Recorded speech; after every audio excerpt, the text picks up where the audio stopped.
तर नमस्कार मित्रांनो, स्वागत आहे आपलं नवीन मिनी ब्लॉग मध्ये। तर मित्रांनो, आज आम्ही नगरला लग्नाला चाललो होतो। तर आम्ही जात असताना पहिले लग्नाला डायरेक्ट भेट दिली आणि डायरेक्ट समोर निघालो। तर आम्ही लगेच शिवम भाऊकडे गाडी चालवायला दिली। तर रोडने जात असताना पहिले पेट्रोल पंप दिसला, त्याच्यानंतर म्हटलं गाडीचं पोट पाण्याचं आपण आधी करून घेऊ। गाडीची पोट पाण्याची सोय झाल्याच्या नंतर आपण चाललो होतो आता नगरच्या दिशेने।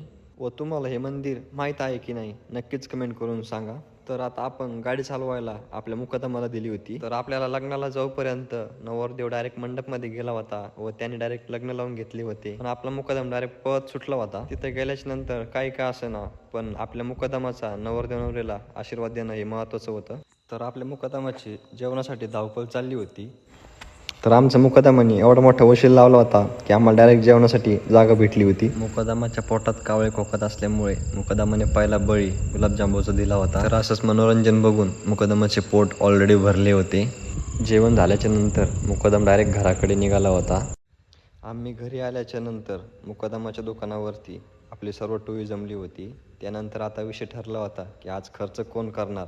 तसंच आज सचिन भाऊचा नंबर आला होता खर्च करण्यासाठी। आणि तुम्हाला आपला ब्लॉग आवडला असेल तर नक्कीच फॉलो करा आणि कमेंट करा। धन्यवाद। असंच प्रेम राहू द्या।